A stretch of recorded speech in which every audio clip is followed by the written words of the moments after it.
Fala galera, eu sou o Rodrigo Guimarães e sejam todos muito bem-vindos a mais um vídeo aqui do canal Grana no Bolso, tá galera? Hoje não vou nem fazer aquela introdução comum que vocês já estão acostumados, já vou direto ao ponto e novamente o assunto aqui concernente à regulamentação das criptomoedas, também trazer um pouco daquele assunto da instrução normativa da Receita Federal, vem à tona aqui no canal, tá? Porque eu vejo que tem muita gente revoltada com isso, algumas pessoas até um pouco extremadas, estão agindo com o fígado em vez de agir com o cérebro, tá?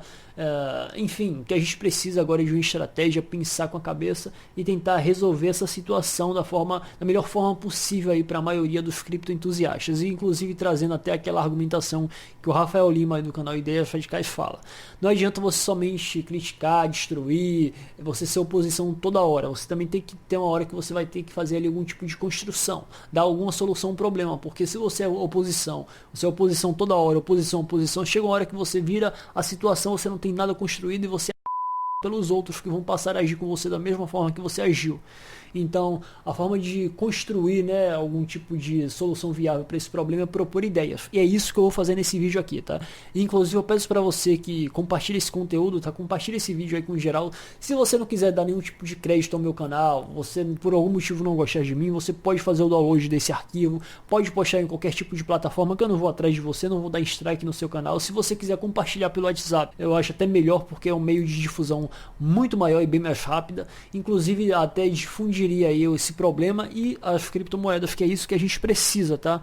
Enfim, falando sobre a questão de algumas pessoas estarem aí agindo de uma forma até um pouco mais extremada, eu tô reparando que ultimamente as pessoas andam mais irritadas. Eu sei porque semana passada eu postei um vídeo falando sobre a prisão aí de um suposto Satoshi Nakamoto, de um cara que poderia ser o Satoshi Nakamoto. Obviamente no vídeo eu falei que aquele tipo de suposição, porque não era nenhum tipo de confirmação, era apenas uma suposição, carecia ali de algum tipo de comprovação, e eu fiz o vídeo ali, não foi no sentido aí de passar nenhuma fake news, era simplesmente de descontração, pra gente dar um pouco de risada, digamos assim, tá?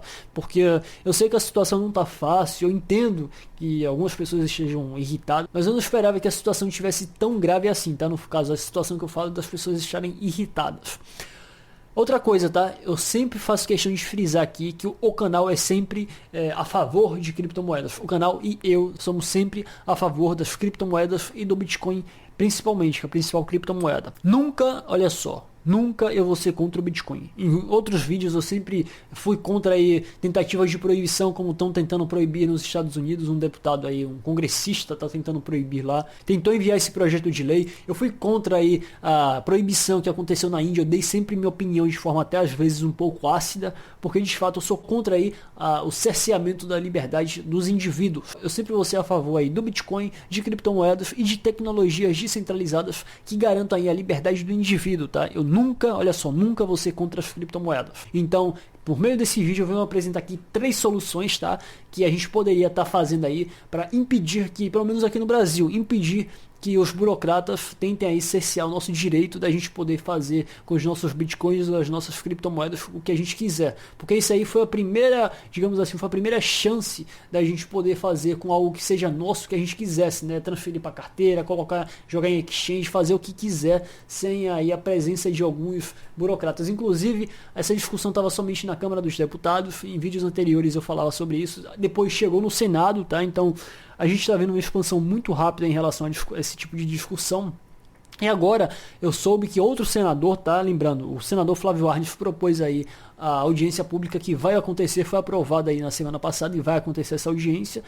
E o seguinte, outro senador, além desse Flávio Arnes, já está aí passando a defender regulamentação de criptomoedas. Inclusive a frase do cara, né? O cara nem fez questão aí de esconder o que ele pensa, tá? O argumento do cara foi que as criptomoedas estão aí fora de controle, que não tem nenhum tipo de centralização e que as pessoas estão fazendo com elas o que quiserem. Mas olha, é justamente essa ideia passada pelas criptomoedas, de ser algo descentralizado, sem controle de ninguém, sem regulamentação de nada. E até agora eu não vi ninguém pedindo proteção de nada, tá? Então como é que você vai proteger alguém que não quer proteção? E nesse caso aí estaria justamente contrariando todo o intuito do Bitcoin, que de ser algo completamente fora de controle aí de quem tem a caneta na mão. Mas enfim, deixando as críticas de lado, como eu já falei, você tem que propor solução. E lembrando, tá? Essas soluções que eu estou trazendo aqui não são exauríveis, não são as únicas soluções que existem. Se você quiser me dar algum tipo de opinião, se você quiser também debater comigo sobre esse assunto, é só você adicionar esse número que está passando embaixo na sua tela, que também vai estar aqui na descrição, que é o número do WhatsApp do canal, tá? Eu sempre respondo todo mundo numa boa. Se eu não ver na hora, eu vejo depois e respondo. Enfim, nunca deixei ninguém sem resposta lá, beleza? O que eu acho é o seguinte, o que é que você pode fazer?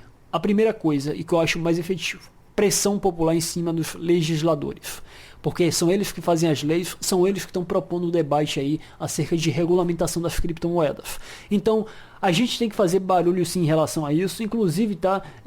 A gente tem que fazer aí manifestação mesmo, ir pra rua se for preciso. Se você conhece algum tipo de movimento, principalmente movimento que é ligado ao liberalismo ou ao libertarianismo, eu sei que o libertarianismo e também grupos ligados às criptomoedas ainda são muito poucos, muito pequenos aqui no Brasil, ainda está crescendo, mas nada impede que a gente se mobilize, se organize, tá? E tente chamar a atenção de o maior número de pessoas possível. Já pensou se um tipo de protesto como esse sai na mídia, tá? Se for algo de fato bem encorpado, pode sair na mídia sim. Uma coisa que eu sempre critico a esquerda, porque a esquerda tem aí um viés autoritário de querer mandar na vida das pessoas. Isso não sou eu que estou dizendo, é só você analisar os fatos. Mas uma coisa que eles sabem fazer bem, fazer barulho, tá? Sabe se chamar a atenção de algumas pessoas, inclusive de forma arbitrária. Então é o seguinte, a gente pode fazer também barulho. A gente pode copiar aí essa tática deles. Lembrando que a gente copiando essa tática deles, isso não nos transforma automaticamente em esquerdistas não, tá? Porque isso aí é apenas uma característica que eles sabem fazer bem. Temos que copiar isso sim. E obviamente a gente não vai fechar ruas, tá? Não vai aqui querer proibir o direito de ir e vir das pessoas, tá? E forçar aquelas pessoas a serem público das nossas causas. Mas a gente pode sim aí nos manifestar e chamar a atenção até como já falei, da própria mídia. Já pensou se isso está na televisão? Pessoas que nem sabem o que é Bitcoin, que é criptomoeda, vão passar a saber. Isso vai ser muito benéfico ao mercado. E muitas pessoas que nem sabem não sabem nem o que é isso, quando passar a conhecer as nossas causas e passar a conhecer o que nós estamos defendendo, podem ser aí até defensores e podem até ajudar a engrossar esse tipo de movimento, tá? Então eu creio aí que essa seria o melhor tipo de solução a ser tomada. A gente fazer manifestação, não somente ficar atrás de uma tela de computador reclamando. Tudo bem que isso também ajuda. A gente pode fazer aí tuitaços, pode aí, temos que mandar e-mails, ligar lá para os escritórios dos senadores, dos deputados que estão querendo regulamentar, porque é o seguinte, mesmo que eles não façam nada, eles vão sentir aí os anseios populares, né? Eles têm aí um termômetro. 2 exemplos aqui bem sucedidos de engajamento popular que deram certo, foi o impeachment da Dilma Rousseff, que ela tinha ali parte do Congresso, na verdade a maioria do Congresso nas mãos, e acabou saindo do cargo por pressão popular. Deputado e senador, ele odeia manifestação popular, porque ele sabe que se o povo ali fica irritado com eles, e foi justamente as manifestações, a pressão popular que fez ali com que o Congresso, a Câmara dos Deputados e o Senado se renovasse aí a maioria do quadro ali. Então é o seguinte, eles, para manterem ali o próprio emprego deles, eles não querem que o povo fique irritado, eles detestam o povo na rua. Então o que a gente tem que fazer é isso, se mobilizar e colocar as nossas causas em cima da mesa, tá? A gente tem que fazer isso sim. E para aqueles libertários ultra-ortodoxos, tá? Que acham que, mas eu não conto com o Estado para nada, na verdade eu não queria que o Estado existisse. Eu também não queria que o Estado existisse, mas a realidade não é essa, tá? A realidade é que o que aqueles caras fazem lá em Brasília surte efeito nas nossas vidas sim. E a gente tem que passar a jogar o jogo sujo enquanto a gente não dá uma solução. Enquanto a gente não acaba com o Estado, a gente tem que passar a jogar o jogo deles para tentar aí mudar a coisa, tá? Porque se de fato a gente só ficar nessa, não, tem que acabar o Estado, tem que acabar o Estado, tem que acabar o Estado, os caras continuam fazendo merda, a gente não acaba o Estado e continua se ferrando. Por isso que eu falo, vamos jogar o jogo deles e vamos tentar mudar essa realidade aí. Quando a gente mudar essa realidade, aí a gente fala aí em acabar com o Estado e colocar os nossos outros interesses em prática. Rodrigo, mas esse tipo de manifestação poderia ser que não surtisse ser feito, a comunidade ainda está muito pequena, talvez não temos aí algum tipo de número suficiente para algum tipo de engajamento. Tem um partido chamado Partido Novo. Eu detesto falar em política, mas tem que cair em política. Não tem para onde correr. Isso é política. O Partido Novo é um partido pequeno, cresceu muito nas últimas eleições. E o que fez esse crescimento desse partido?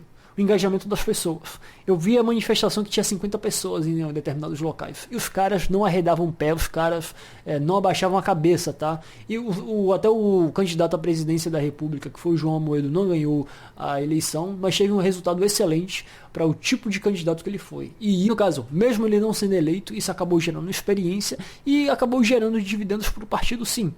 Teve até governador eleito. Então, o que eu falo é o seguinte: por menor que seja a manifestação, vamos fazer, porque se a gente não fizer, o resultado de fracasso é garantido. E se a gente fizer, a gente tem 50% de chance de ter a vitória e 50% de chance de sofrermos a derrota. Mas vamos tentar colocar outro tipo aqui de solução, que seria o seguinte: projeto de iniciativa popular. O que é isso, Rodrigo? Isso aí é um projeto de lei formulado pelo povo, tá? Formulado pelo povo. E quais seriam os requisitos aí para aprovação da iniciativa popular? Primeiro, você tem aí 1% do eleitorado brasileiro. Os eleitores no Brasil são cerca de 100 milhões, 100 a 110 milhões de pessoas. Então 1% daria um pouco mais de ali de 1 milhão de pessoas. Esse 1 milhão de pessoas teria que estar distribuídos ali em 5 unidades da federação, mais ou menos 5 estados. Ou seja, como se fosse ali 200 mil pessoas em cada estado. Dentro desses estados aí, esse número de cerca de 200 mil pessoas tem que corresponder a 0,3% do eleitorado estadual. Esses são os requisitos para que seja aí, digamos assim, para que comece a ser aprovado o projeto de iniciativa popular. E também outro requisito que seria necessário aí, que não fosse inconstitucional. E quem avaliaria aí se o projeto seria constitucional ou não, seria o Supremo Tribunal Federal, que é o guardião da Constituição. E, Rodrigo, mas isso aí é só um tipo de lei, eles poderiam vetar. Não é bem assim não. Os deputados, senadores, eles não poderiam mexer no esqueleto da lei. Eles podem adequar ali o texto, né, aos termos técnicos, digamos assim, da legislação em si. Mas eles não podem ali alterar, não podem mexer. A redação da lei seria uma prerrogativa do povo. O nome diz iniciativa popular. Rodrigo, mas isso não vai dar certo. Dá certo sim. Um exemplo muito bem sucedido foi a lei da ficha limpa, que prejudicou muitos políticos, tá? Muitos políticos não queriam que passasse e eles não puderam fazer nada, que eles não podem mexer ali. Eles não desfiguraram o projeto como fizeram ali com as 10 medidas contra a corrupção, que houve ali muita manipulação política.